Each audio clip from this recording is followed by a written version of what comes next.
Audio Jungle.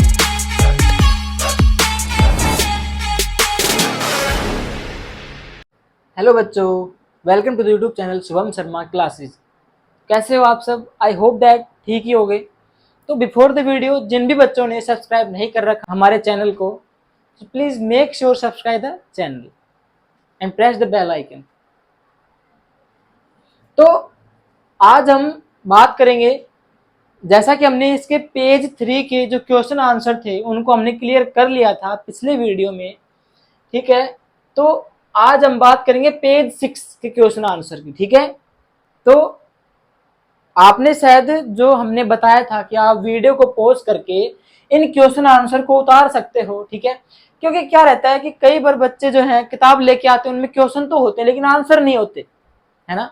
तो teacher करवाते हैं आंसर, तो टीचर आंसर जो करवा रहे हैं वो भी अच्छी बात है, लेकिन आप यहाँ पे भी उनके आंसर लिख सकते हो। कई बार टीचर क्या कहते हैं कि भैया इनको आंसर आप अपने आप कर लो। टीचर ने लेसन पढ़ा दिया और उन्होंने कह दिया कि इनके आंसर तुम कर लेना, तो बच्चे क्या करेंगे, या तो पासबुक लेके आएंगे या उनको आता है तो बुक में से छांटेंगे, है ना, यही तो करते हैं। लेकिन यहाँ पे आपको हर लेसन के आंसर यहाँ पे आपको मिल जाएंगे, ठीक है। तो class 9 science chapter 1 matter in our surroundings page 6 के क्वेश्चन आंसर देखिए। पहला क्वेश्चन हमारे पास, the mass per unit volume of a substance is called density. कि किसी सब्सटेंस का जो मास होता है वो पर यूनिट वॉल्यूम के हिसाब से, कोई सब्सटेंस है उसका जो मास है पर यूनिट वॉल्यूम के हिसाब से क्या कहलाता है? डेंसिटी कहलाता है। देखो डेंसिटी कंफ्यूजन चीज है कि देखिए, अगर डेंसिटी क्या होता है कि अगर कोई चीज इतनी भारी है उतना ज्यादा डेंस है वो, ठीक है। कि अगर कोई चीज है जितनी ज्यादा भारी है उतनी ही ज्यादा क्या होगी, डेंस होगी, यानी कि उतनी ज्यादा उसकी डेंसिटी होगी। तो इसमें एक आ गया है कि arrange the following in order to increase density. कि अब इनमें से हमें वो चीजें छांटनी है, यानी कि इंक्रीजिंग ऑर्डर में लिखने है कि किसकी डेंसिटी सबसे ज्यादा है वो तो लास्ट में आएगी, और किसकी डेंसिटी सबसे कम है वो पहले आएगी, ठीक है। तो डेंसिटी देखिए, जैसे फॉर एग्जाम्पल हमने इसमें वॉल्यूम का भाई योगदान होता है बहुत ज्यादा, ठीक है। डेंसिटी के अंदर वॉल्यूम का बहुत ज्यादा योगदान होता है। कैसे कि हमने एक कील उठाई आयरन की, तो वो भारी है, इनकी उसमें डेंसिटी उसकी ज्यादा है लेकिन उसका वॉल्यूम क्या है, कम है, आयतन उसका कम है। दूसरी तरफ हमने एक कॉटन जैसे रुई होती है उसको हमने उठाया, तो वो वेटलेस होती है, उसका वजन कम होता है, यानी कि उसकी डेंसिटी कम है लेकिन उसका वॉल्यूम क्या होता है, बहुत ज्यादा होता है। तो उसी हिसाब से हमें इनको छांट कर लिखना है। जिसकी डेंसिटी सबसे कम है उसको सबसे पहले लिखना है, जिसकी डेंसिटी सबसे ज्यादा है उसको सबसे आखिर में लिखना है। देखिए यहाँ पे आंसर इसका, सबसे कम डेंसिटी किसकी होगी भाई, एयर की होगी, ठीक है।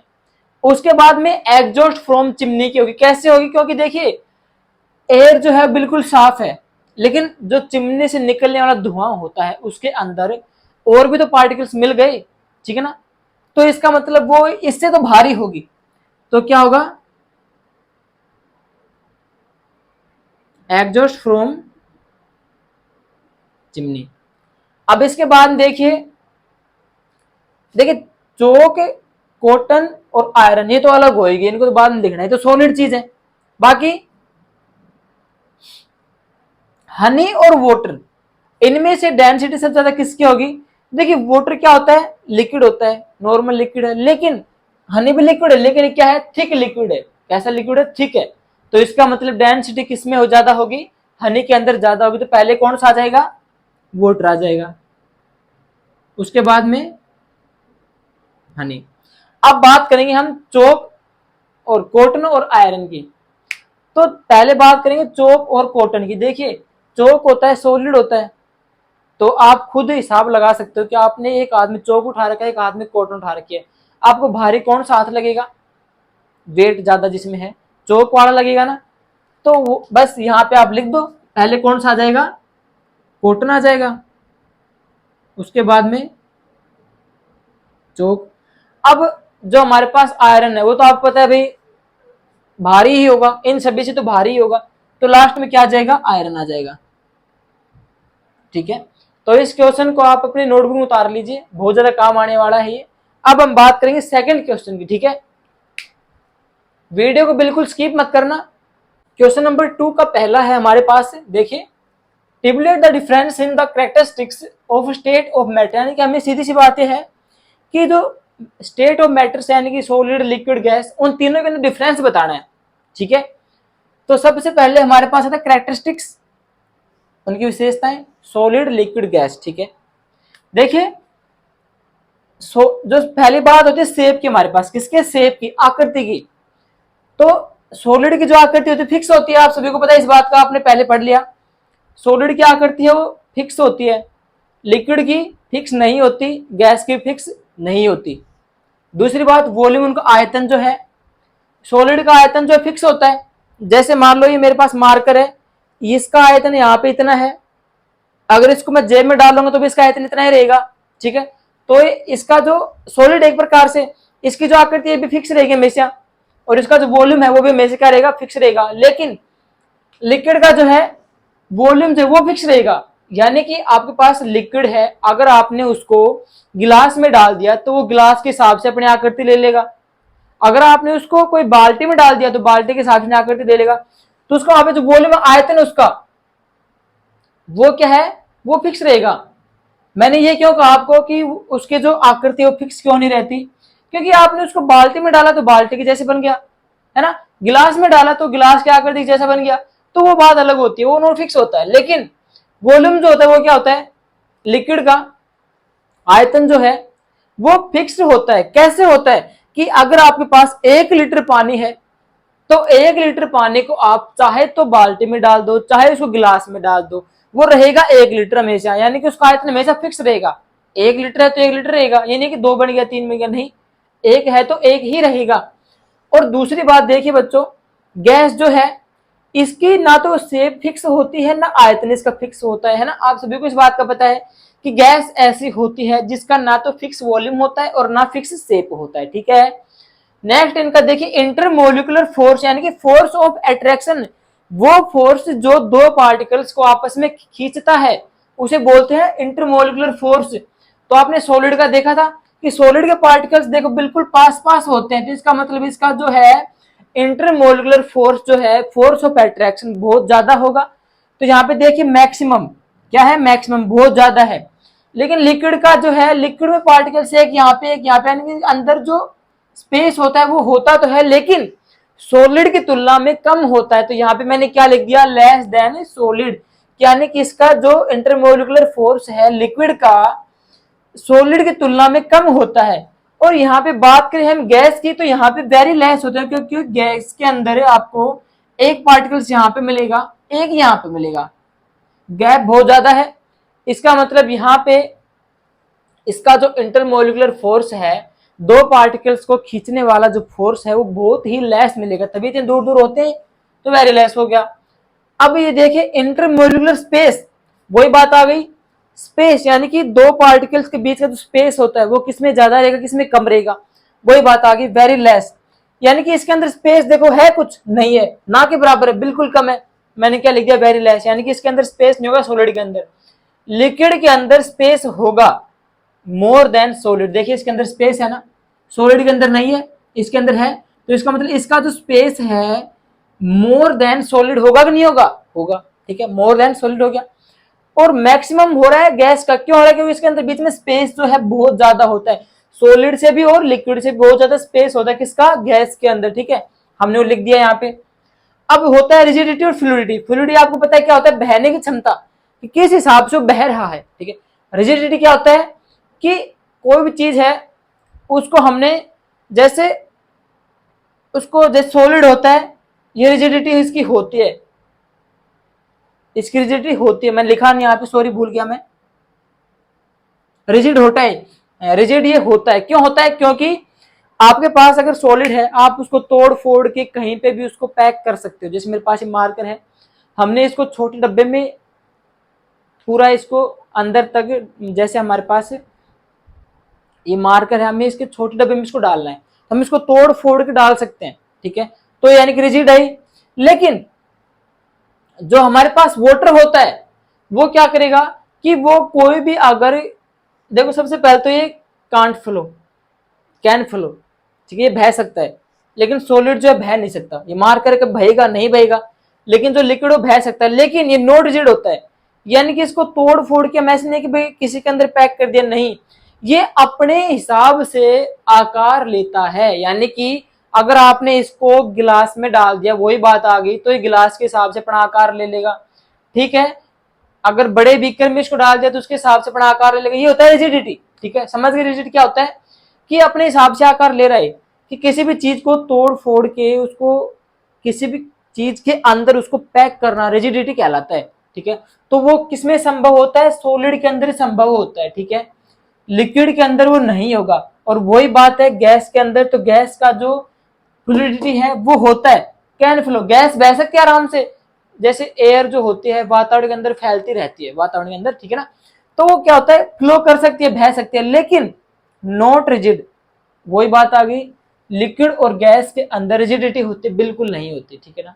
ये अपने हिसाब से आकार ग्रहण करते हैं, इनको हम तोड़ फोड़ कहीं पैक नहीं कर सकते, ये अपने हिसाब से क्या करते हैं, आकार ग्रहण करते हैं, ठीक है।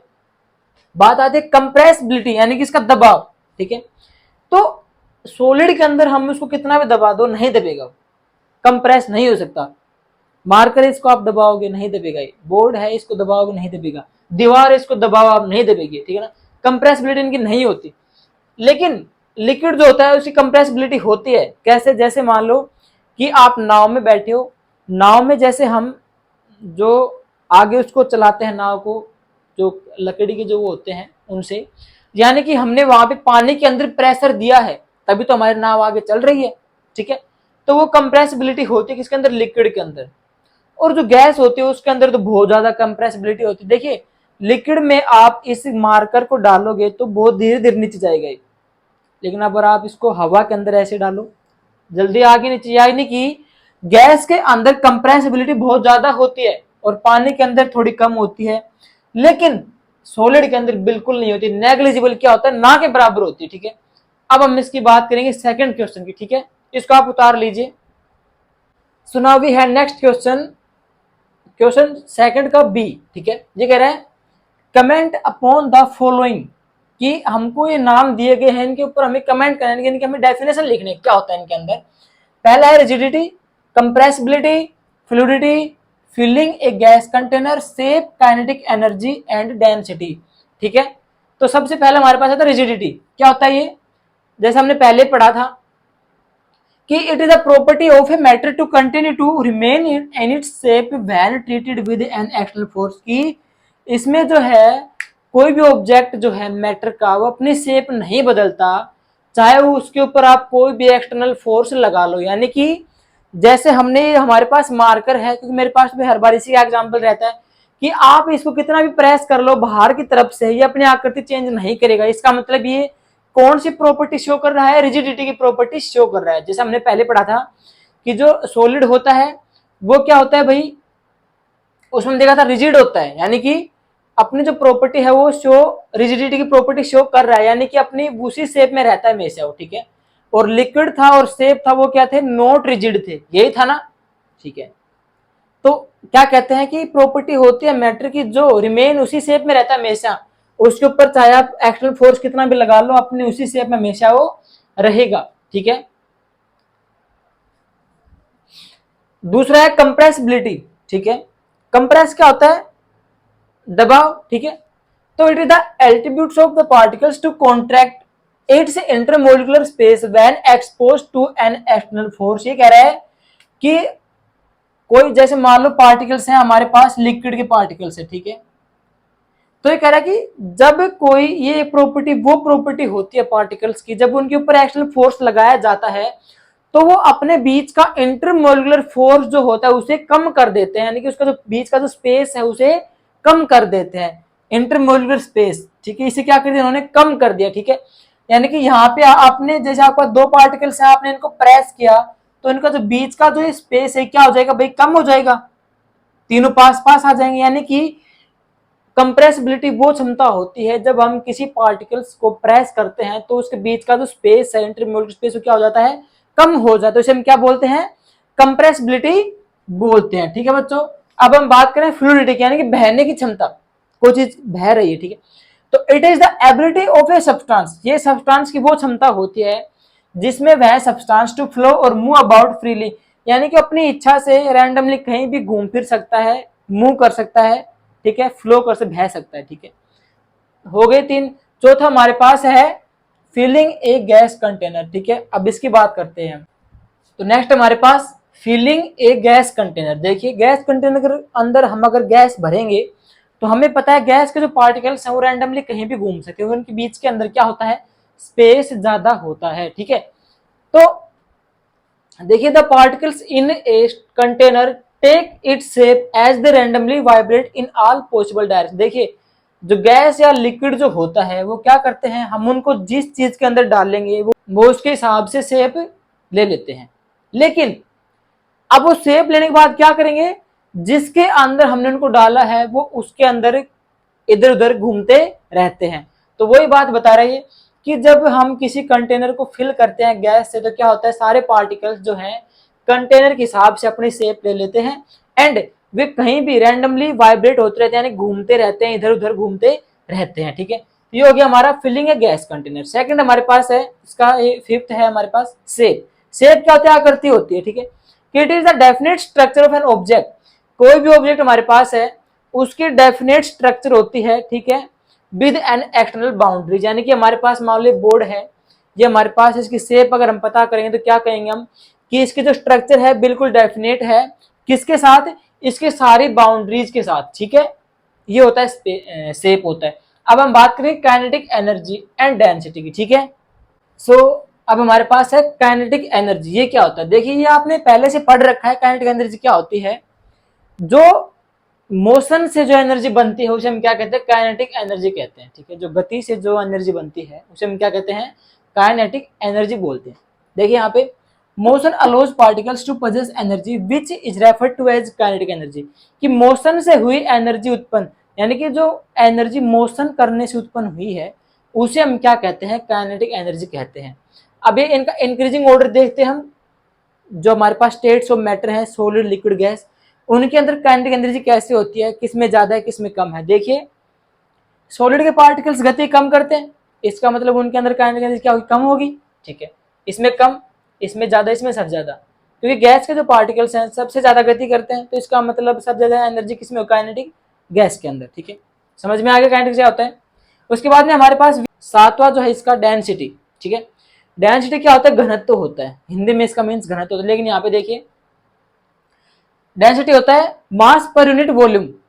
Density is a mass per unit volume of any substance.